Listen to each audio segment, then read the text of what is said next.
Can you believe this? We're back again, you and me. Man, can you believe it? 3 rack and stack in a row there, Randy. We did, and if my memory's correct, I think next week we're going to do 3 or 4 more. I think. Yeah, we've got a lion's share of the summer already booked. And, we have got just some absolute powerhouse guests. Keith being one of the people today. We've had conversations with Ben Gay this morning, not as a guest, although he's been a guest 4 times and will be, 5 next week.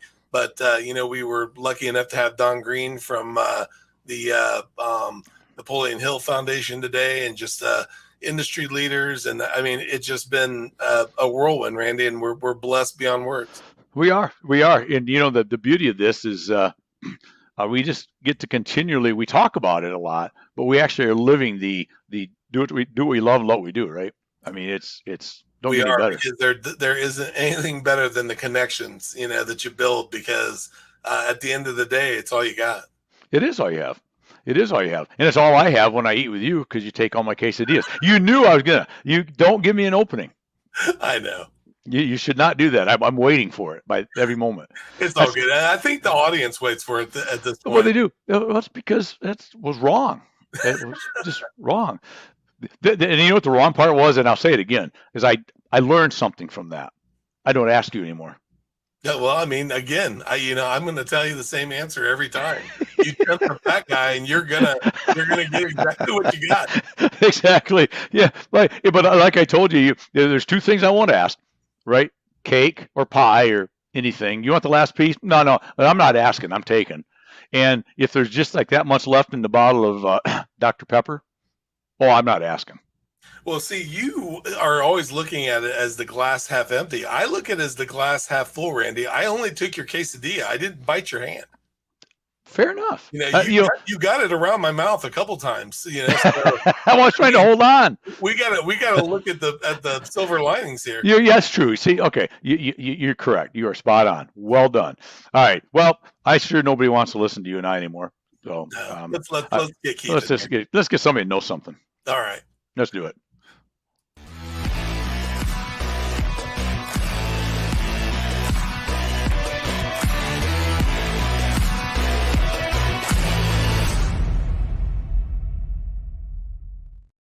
Hey, there we are.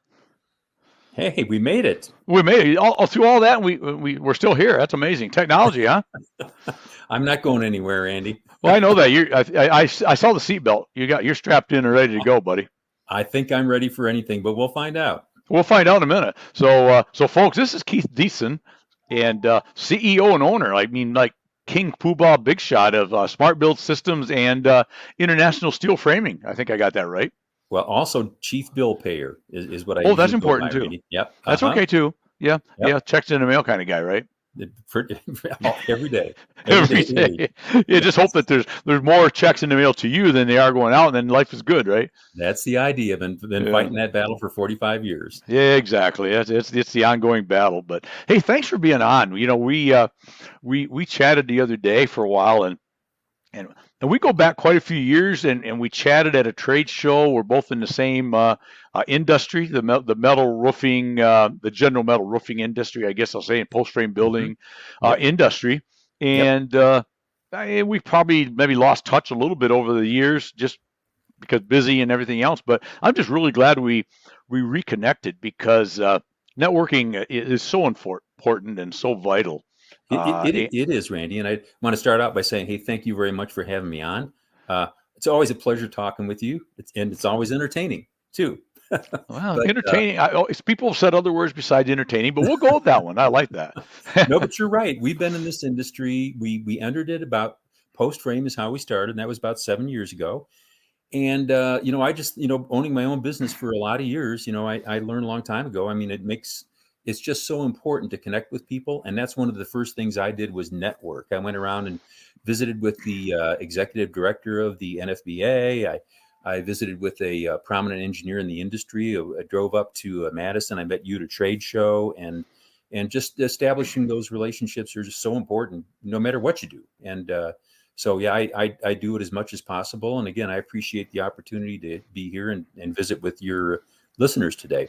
Yeah, well, and we appreciate you, and I can never talk enough about the value of networking, and and I come from, as you know, the old school for the past. I like to use, I don't like to use, but it's fact. 4+ decades in this crazy industry, and a good 4+ decades. But and I love the old school way of doing things, right? The travel and the bro hugging and the kissing babies and Mhm. the coffee and donuts and the pizza lunches and all that stuff. And I still do a lot of that, way a lot of that. Love travel, but the biggest part is we've been able to take technology, especially over the last Mhm. few years. We really learned to use technology. There's a segue to this.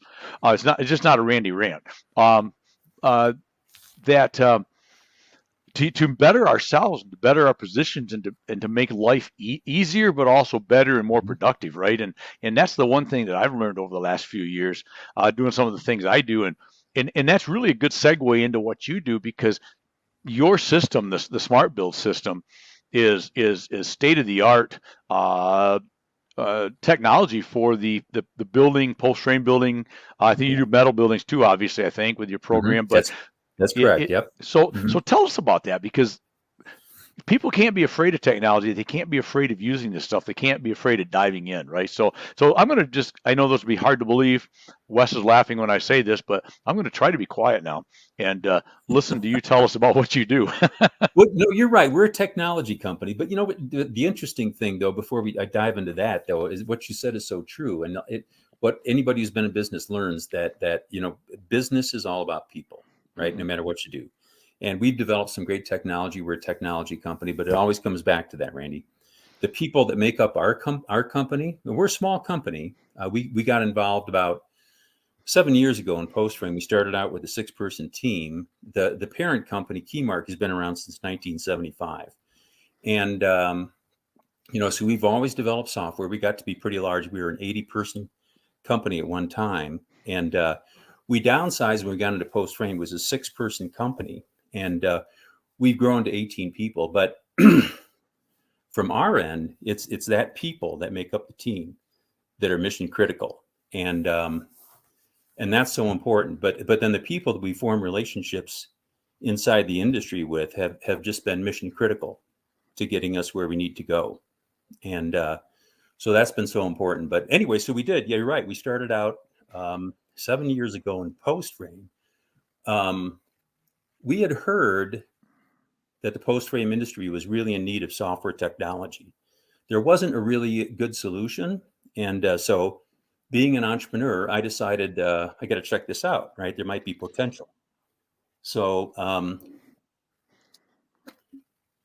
so I put on my driving shoes and I traveled across the country and visited with some big name players. Some people will recognize them. QSI was one in Kansas. Burroughs Post Frame Supply, Graber Post Buildings, AB Martin, and I heard the same theme resounding, and that was that there were a couple of rudimentary software programs, but by and large, and I think most of your listeners will be able to identify with this. For the most part, what a post frame contractor did, if they had a bid a job, is they would sit down and do a takeoff by hand. Mhm. And the people in this industry are pretty smart. They're pretty street smart. And they figured out a long time ago that you could do things like do square foot pricing, but that is dangerous enough and inaccurate enough that it's a quick recipe for going bankrupt. Right. So people made the decision that, yeah, we just got to do this, got to roll up our shirt sleeves. And the result was that it took on average a little bit, and we get a lot of feedback. I've talked to hundreds and hundreds, if not 1,000 contractors. And the average time it took them to do a takeoff was over 3.5 hours, Wow. right? And because it took 3.5 hours and they had a backlog, they would have a backlog usually of anywhere from a week to 3 weeks. As you know, this industry has been incredibly busy for 3 Right. years nonstop. And so that was a typical life for a contractor. And so when they got a lead, somebody called them up, say, I want a building. They'd interview that client. And then the unfortunate response from the contractor would be, look, I'm going to get you a bid, but it's going to take anywhere from 1 to 3 weeks. Okay. So we saw the potential. And the interesting thing in post frame is because of the limited architecture, I came from the the mainstream residential industry, where you build a custom home, as I'm sure you know, it can look like anything. You can cut it up, have angled framing. Well, with post frame, the thing that was so attractive to me as a software developer was that the architecture was limited enough and simple enough that what I believed is that we would be able to write a software program that would be easy enough to use that anybody who is a contractor or even a salesperson would be able to run it, right? And because the architecture was simple enough, it would be easy, well, not easy, doable to be able to write a program that could accurately specify all the materials. Okay. So that was 7 years ago. And after doing that investigative work, I decided, hey, I think we can make this happen. And I was pretty excited about it. So we started out with a 6-person team. We worked very closely with several significant players. Graber Post Buildings was the primary one. We wrote a contract with them. We went to work. We did, and you know, the secret ingredient to success, I find, always includes elbow grease, Randy. Right. So that was really what it took. We knew how to write software. So with their help, them guiding us and other good friends in the industry, we worked for 2 solid years before we generated a single dollar of revenue, right? And that was the Bank of Keith. But anyway, long story, a little bit shorter, fast forward, the elbow grease, you know, it being applied by people who knew what they're doing in software development is our formula. If there's a secret sauce, it's just that. We listen to our customers. We have a team that was initially a 4-person team doing development. Today, that's grown to 12 people. And we're what we call an agile software development company. We come out with a software release, used to be once every 2 weeks. But as our team has gotten larger and the program has become more complicated, requires more testing, now we're out about once every 4 weeks with a release. Okay. So the program just keeps getting more and more powerful, and we can specify things, much more complicated buildings, right? Yep. So the result, you know, when we fast forward to today, we have 800 plus licensees. You know, we can design an unlimited number of attached buildings. So H configurations, I configurations, L and T wings, with any number of lean-to sheds, porches, wraparound porches, windows and doors placed wherever you want. And so it still takes only about 20 minutes for someone to sit down live with a client. They can do a design, and that client can walk away with a rock-solid proposal with a number that's guaranteed. So what I'm really happy to say, and I'm very, very gratified, Randy. I mean, I'm a pretty old guy. I've been doing this for a long time. I'm 72 right now. But this effort that our team has put in over the last 7 years is easily the best software my company's ever written. And, you know, where we stand in this industry relative to where we've been in the past, this is the most gratifying effort that I've ever experienced. Well, that's awesome. Yeah, it's been a fun and interesting ride, and I really enjoyed the post frame industry. I love the people. They're really down to earth. They're honest. They're God fearing. It's just a good place to be. Oh, it is. It's a great place to be in. You know, I love the way you went about this. You took the time, one, but secondarily, you went to the people that were in the industry that knew what they needed, that are going to operate this system every day. And so many times, whether it's in technology or in any other product that any of us may come out with, many times it's maybe more normal than it should be for a manufacturer or a software support, whatever the case may be, to, well, this is what we developed, and we're going to kind of try to convince you or jam this down your throat that you need to buy this the way we developed it, right? And I love the way you went to market with research, talking to people, and talking to the names that you just talked out earlier, all names that anybody that watches this that's in the post-frame metal roofing world will know every one of those names. You can't live in this industry and not know those names. I mean, every one of those, I know people there personally. So it's important, and I think that a great lesson for anybody that's going to do any developing of any new products or anything in the future, man, you got to go grassroots with this stuff, right? And it's not like the old way of build a better mousetrap and they'll come. You know, you better ask them what they want, or do you even want a mousetrap, right? And build it the way they want it. And I applaud you for taking that good approach. That's a great observation, Randy. Like I said, I've been developing software since 1975. And there are stories everywhere about these massive failures, right? Where people weren't just like the Edsel for Ford Motor Company, right? But a bunch of designers sitting in a room, they come up with a brilliant idea, and you find out that, hey, it might have been great to the people in this room, but you get it out in the real world and it's just not there. So hopefully, I learned that from the many, many years of doing this. And the other thing is, although we've been in construction forever, we didn't know post frame is highly nuanced. There's just a lot of things that happen in post frame that don't happen in the other residential construction world. So we were lucky enough to work with some really, really great people. And that's what we did from day one. Is in software development, they call them subject matter experts. But in other words, it's just, hey, someone who knows the business. So for the most part, what we did is we just listened. In fact, I'll tell you what we did. The structure was really interesting. First, the people I mentioned who we met with, they were using other software at the time, but they just weren't satisfied. So they were hungry for a solution. They were really hungry for a solution.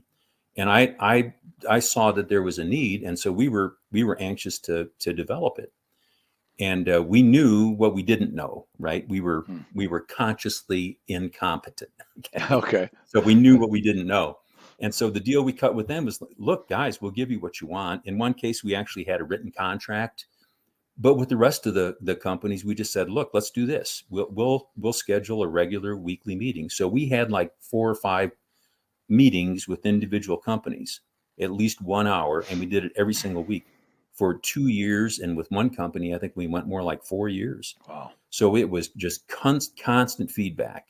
And the software development technique we use, there's a name for it. It's called Agile, which simply means, versus in the old days, they used to write, like IBM would, when they wrote the IBM 360 operating system, they put 100 engineers in a room. They wrote a book on what it was supposed to look like. And they said, hey, we'll see you in 2 years. And that's where a lot of the catastrophes, like the one you referred to, can happen. But Agile, you're coming out with releases very quickly, and you're always touching the customer. You're getting immediate feedback. And so you modify what you've done and you just keep that cycle going. And that's why we have these very quick releases. And I like to think that we still listen to the customer. The customers are easily our primary driver. Mm-hmm. And just to bring it up to date, right now, and you and I talked about this in our last conversation, listening to our customers, what they're all saying is, hey, barn dominiums. We are, and here's the interesting thing: they're not selling barn dominiums to the end user buyer. The end users are calling our customers saying, hey, I want to build a barn dominium. So it's kind of a pull through. The end user consumers have been taught that you can build these really neat buildings with wide open spaces and a lot of flexibility about what it costs and what you get on the initial building that you purchase. So there's a lot that's very attractive about it. And they've been asking our customers. So as a consequence, I'm telling you that over 95% of our customers want to see barn dominiums. And that's our number. And so we like to listen to the customer. That's what we do. And that's our number one priority right now. And our customer base knows it. So we're working very hard on adding the ability in our software to do floor plan layouts on the interiors of post-frame structures, even 2 levels of construction. So our team is hard to work on that. And we're going to have multiple releases. And hopefully by the end of summer, early fall, we're going to have a good production tool for that. Well, that's awesome. You must have read my note, because that's what I was just making a note as you're talking, is barn doors. So you got ahead of me. So that's great. I think that is probably the fastest growing segment of our industry right now, right? I mean, everybody wants to talk about barn doors right now. Well, it is such a reality. The demand is there. And consider this, there aren't really good metrics about this stuff, and maybe you can add in your 2 cents, but if you ask somebody, what is the size of the post frame market right now? I don't know. My guesstimate is, and I know when I talked to the executive director when I first got in the industry 7 years ago, the estimate was something like $10 billion a year. I think if you're to hazard a guess, I mean, I got to think we're maybe north of $15 billion a year. That would be my guess. I would think that's accurate. Something like that. But consider this, and I've had a lot of conversations with our customers about it. So with this demand for barn dominiums, I mean, I don't know that anybody really knows how far this can go. But if we, the industry, could convert, let's say, 5% of the conventional construction, we would probably double the size of the post frame industry. Oh, absolutely.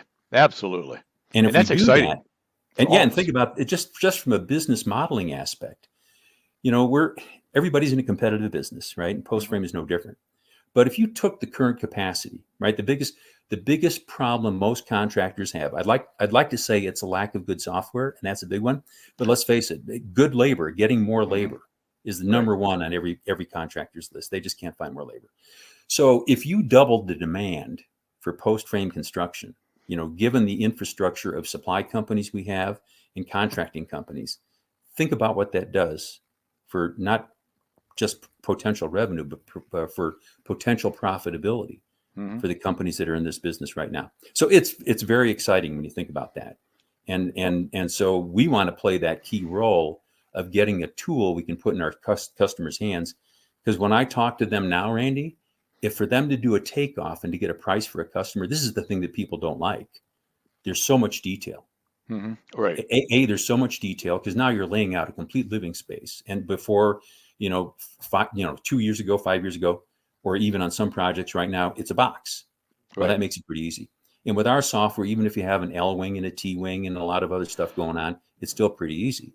But now you're talking about a barn dominium, and you've got a couple thousand square feet of interior living space with all kinds of cut up walls and everything else. So I talk to a lot of contractors who say, I'll spend a full day, getting a takeoff. And the frustration with this, because with barn dominiums, you're dealing with end user home buyers, right? And it's a husband and wife, which means that there are going to be changes. Oh, exactly. All the time. So how do you then get those changes, go back and revise that takeoff and get it turned around? So anyway, I think, if we can get SmartBuild where it needs to be, it's going to change that equation pretty dramatically. And people will be able to get that takeoff a lot more quickly. And equally important, just to accommodate changes, going in and doing an edit inside the software and turning around an updated price very, very quickly. So, I mean, that's, I think you may have asked me, I did a different interview recently, and that was a question is what are the most significant changes coming up? And I think right now, this is it. Yes. I think the whole, for that affects the whole industry. Oh, I agree. And you're right. You think about for the contractors listening, you think about that, or the supply house, the lumber yards, or the metal roll forming company, or whoever's supplying the post frame package.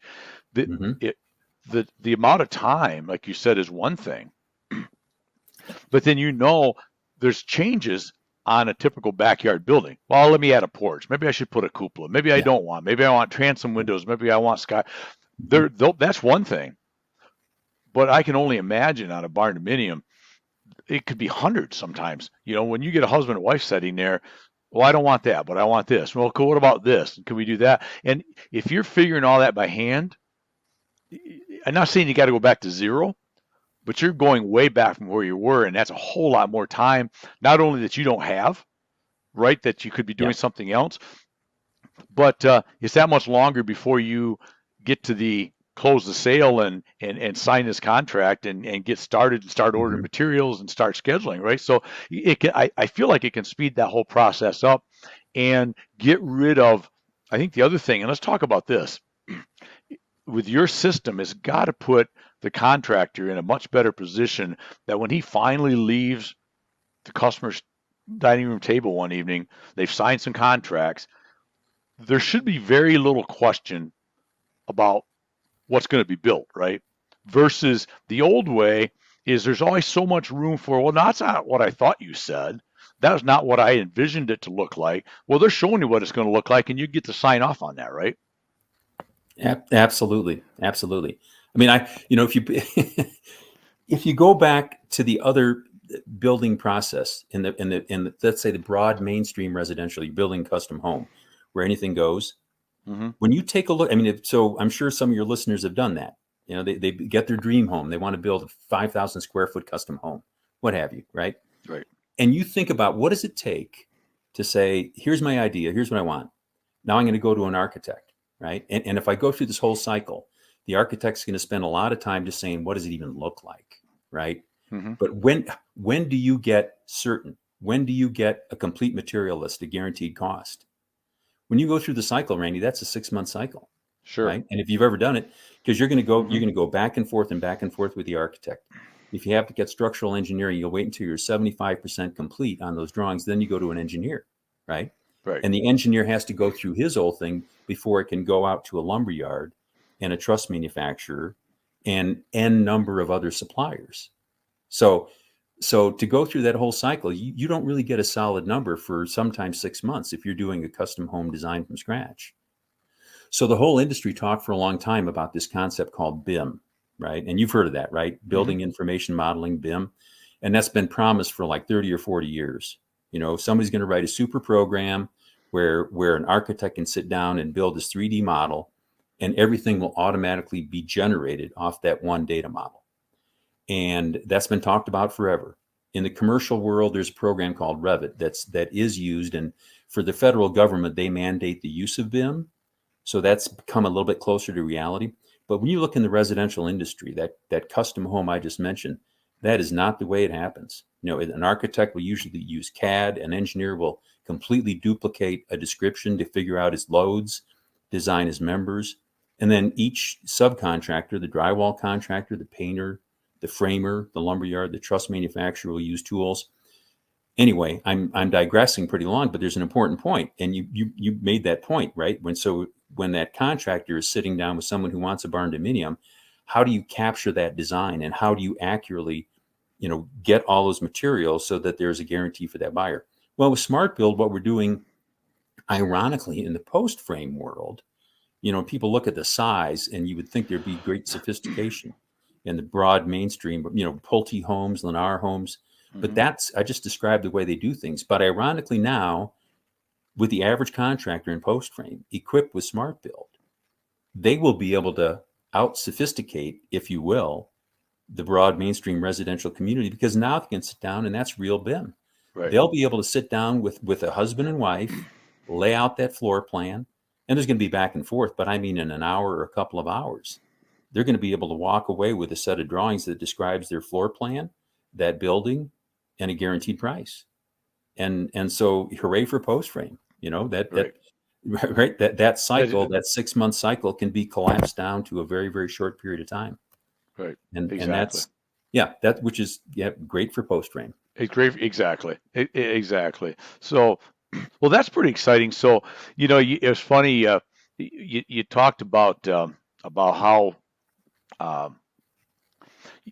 giving people what they want as opposed to what we want to give them, and that reminds me of a little story, and I think it fits. Is well, but that's not what I want, but that's what we do. But I gave you twice as many. But and my point of all that is I use pizza, for example. But we got twice as much pepperoni on our pizza. There's only one problem. I don't like pepperoni. Right. Yeah. So that's not a plus to me. And that's the way we used to sell back in the old days, because we had no sophistication. We didn't have these tools. We didn't have these things. Right. So I think there was a tendency for suppliers in whatever aspect they were in the process to force the consumer, the end buyer, the end user, I should say, to take what it is we have.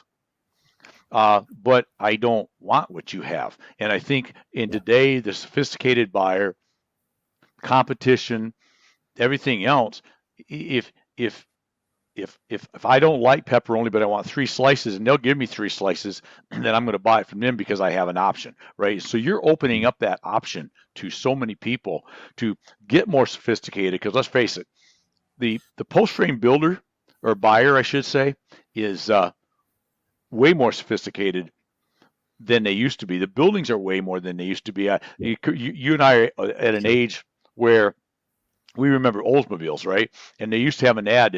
It's not your daddy's Oldsmobile, and or something along that line, because they wanted to. And I think it's the same thing in a post-frame building. It's not a typical. Most are not a typical no overhang, galvanized roof, painted walls, one door, 2 windows, and a slide door in the end, right? There are those.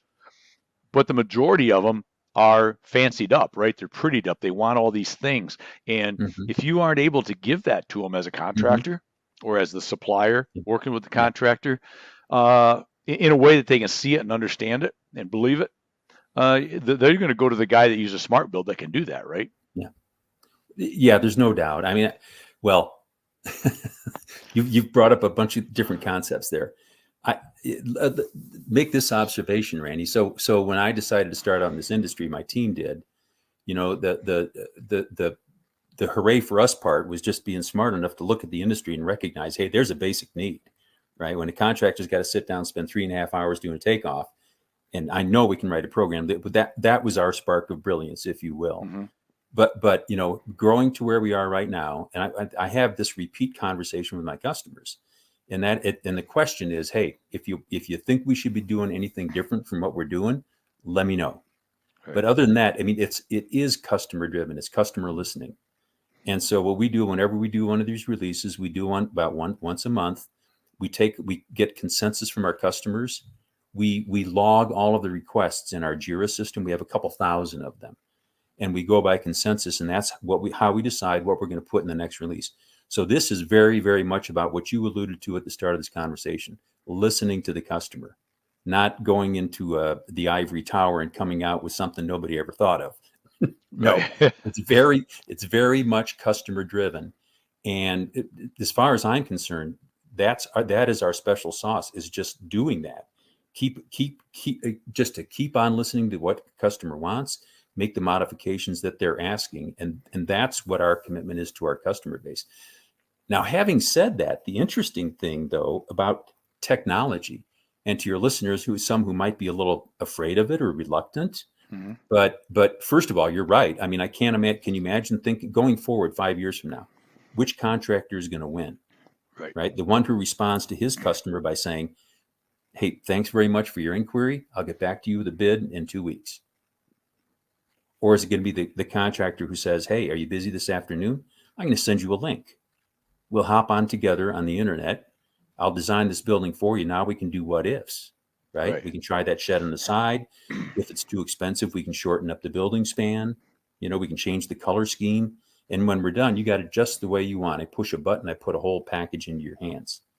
Which contractor is going to win, Randy? Exactly. I mean, it's a no-brainer. It's a no-brainer. Exactly. But the threat on the other thing, but here's the other thing too, is that I think after a while, the technology itself becomes a change agent, right? Mm-hmm. Because after a while you go, wow, now I can do things that I never thought about doing before. So I think the technology over time changes the landscape to the point that you'll see us doing different things going down the road that we probably didn't think of 5 years ago, right? Exactly. So there's always that element of it too. Sure. Who would have thought 10 years ago we would all be walking around with one of these things, right? Oh, exactly. So exactly.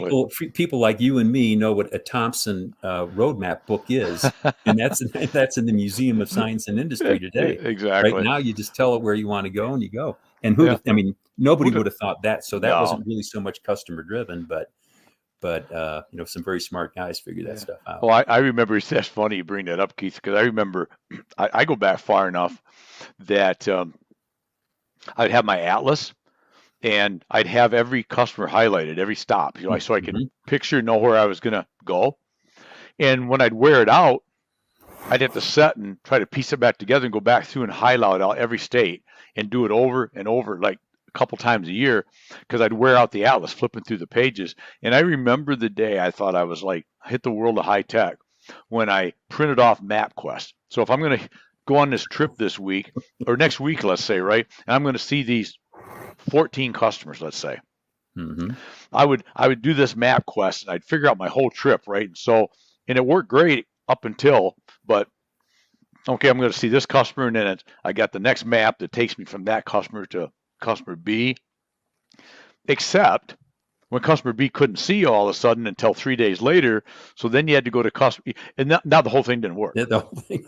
I did the very same thing. Randy, you and I did the same thing. I remember driving around with those pieces of paper and holy cow, what a difference now. Exactly. Yeah. So, excuse me, sir, you can't cancel the appointment because I have it already MapQuest. That's right. I know where I'm going. But you think about it, because I'm thinking about this for an article I'm writing for right now. And you go back to technology, right? and everybody fears it. I don't think near the now as much as we used to, but you and I still go back to the day, and people in their 20s are going to go, "What are you talking about, you ancient fossils?" But you'd pull up to that little thing and saw on the side of the road, and they had this little dial on it, right, or buttons. It was called a payphone, right? Yeah, And you would pull up, and if it was rainy and crappy and icy, I guarantee you the phone cord was that long, that's right? right. Yep. And so you're sitting here half out the window, your Hmm. hands are iced. Half the time the buttons are froze, so you're beating on it to try to break the ice, trying to look at this calling, the phone number and the calling card. I forget which order we did that. You go through this 12-minute ordeal, it seemed like, to get a busy signal. Well, then you start it all over again. And then you finally get the person in, well, they're not there. Can you call back in 10 minutes? Well, you set the payphone and you drive up the road. Well, you can't find a payphone for 40 minutes. By that time, they've been in and out already. So there's all those things that uh, makes me, as a little bit older guy now in this world of what we do, appreciate technology, because I didn't grow up with it. We didn't grow up with technology. Well, we did, I suppose, but not the technology that we have today, right? And the things that I can do with this little phone right here and the iPad is, oh my, it's night and day. I don't know how many X it would be easier and more functional my life is. 10X, 100X, I don't know, 1000X. It's a lot of X's. It's amazing how it's changed. In 1980, 81, when my company was writing truss software, to do a demonstration and to show a truss manufacturer what our software could do, I would have to package up a 30-pound microcomputer in a box, a televideo monitor in a box, an Oki Data printer in a box, and a Hewlett Packard 2-pen plotter in a box. And I would have to travel on an airplane and take those 4 boxes with me and travel to the customer's site, set it up, and then do a demonstration. And I'm serious. Yeah, well, I believe it. Yeah. And now, of course, I mean, everything is so internet based and viral that somebody calls us up and says, "Hey, I want to take a look at your software, and I'm in a hurry." And yes, sir. Well, let's set something up for this afternoon. Mm-hmm. And a few hours later, they know what we're all about. Exactly. So yeah, I mean, technology is a blessing, right? If it's managed properly and implemented properly, and it's made such a tremendous difference in a positive way for all of our lives. And for me, that's been, that's put food on the table forever. Yep, I just decided way back when. I mean, that was the early days of software, and I took one pass-fail course in college in Fortran, and that was about it. But then I became a friend of mine kind of taught me how to code, and I was so tickled by that I decided that I was going to make that my profession. Yeah, and so been at it ever since. And the rest is history. And the post-frame industry is better because of it. So I hope there's a little more history to come, Randy. Yeah. Well, I think there probably will be. And I know a history is coming. It's coming soon. In Des Moines, Iowa, you and I are going to be chatting at the show. You'll be there, I assume. Absolutely. Yes, absolutely. Yep. Absolutely. If not somewhere before. So, Keith, as we kind of wind down, because you've been very generous with your time, any should ask questions? Did I miss something that you really wanted to bring up that I'm sitting here talking about pineapple on pizza? I didn't say pineapple on pizza. I should have, because I like pineapple on pizza. But so do I, Randy. See, you're a good man. One of Wes and I's good friends, he'll catch some of this show because he's a good buddy of ours. He's in the pizza world and in the pizza liner and bags and stuff. Brilliant dude in that world. But he hates pineapple on pizza, so we bust each other's chops big time. But pepperoni on pizza, if I wouldn't have got off and digressed on the pepperoni, we'd maybe got to these sooner. But what did we miss? Anything? Well, just a stream of conscience here. Couple of things. So with Smart Build, what's important for a lot of contractors to know is that we do license to them directly. But what's also very important, what we try to do to accommodate the industry and how it works, is we try to connect suppliers with contractors. Right. So, and I mentioned Graber Post Buildings. They're the first company we worked with in this industry. And of course, they're a very well-renowned, very capable supplier. Mm-hmm. So the way that we engage the contractor community is we work with suppliers first. We onboard their data structure, which is just natural because they're the guys that own the part numbers. They have all the materials and they know what they're going to put in a truck. So this works best for contractors and suppliers for that matter. When we work with suppliers first, we onboard all of their inventory and their build rules And then those suppliers can make SmartBuild available to contractors. So some contractors may not know that, but actually probably more contractors get software from our suppliers who distribute our software than they do directly from us. Okay. And in fact, and that's really great because they can automate their back end functions. So they can place Sure. orders by pushing a button, and suppliers can update their pricing to those contractors by pushing a button. That's important. That's important for customers to know. Right. Some of the other things that we're helping to facilitate is this. A lot of we now support all metal buildings.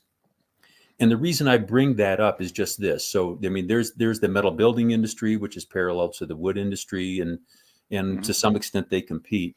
But the reason I bring it up is not that. It is this. We're seeing more and more contractors who want to be able to offer both, right? And for a lot of good business reasons. One is they can get into different segments of the industry, like larger industrial buildings. Sometimes those will be pre-engineered metal buildings. So there are contractors that want to look at that, and vice versa. In fact, I just talked to a contractor in Colorado this morning, and he's been doing pre-engineered metal buildings. And I introduced him to one of our distributors because he wants to get into post-frame structures. He sees the market. And the second thing is that with the volatility in commodity prices, and we've all been hit upside the head over the last 2-3 years with that. We know what that can do. And if it ever gets that cockamamie again, a lot of contractors want to have the ability to go one place or another. If there's a material shortage, if there's a price spike, then they can cater to their customers and give them options. So hopefully our software is helping facilitate that, because now there's one platform that can specify both.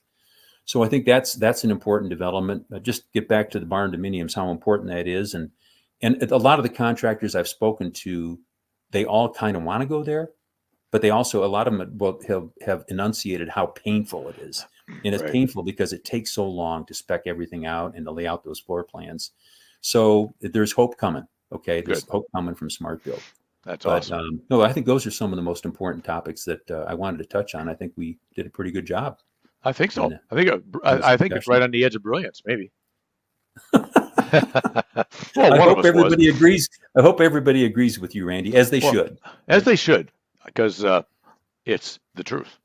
So, Keith, I appreciate you jumping on today and chatting. And this has been some good conversation, and I think a lot of people can, if they don't already deal with you or know who you are, they're silly. But if they don't, they're going to have an understanding that this is the way of the future. And if you're not doing what with this program right now, if you're not using technology, man, you're going to fall behind pretty quick. You just are. And I'm a big believer in that. And I love having you on chatting about this today, my friend. Hey, I've enjoyed it thoroughly. And again, I thank you for the opportunity, Randy. You're well known in the industry, and I appreciate you inviting me to be on your podcast. Well, it's an honor. Anytime, my friend. If you ever have any big, gigantic, earth-shattering launch like the barn door hardware stuff, and you excuse me, I'll jump back on someday and talk about it. Just all you gotta do is give me a phone call or a text. I will. I appreciate That's the deal. All right, my friend. Thank you very much. Make it a great day. Thanks. Take care. All right. And thanks, everybody. Cheers. Bye. All right. Keith Dietzen, the CEO and owner of Smartbuild Systems. And I've seen this in operation, and folks, it is technologically advanced. This is the real deal.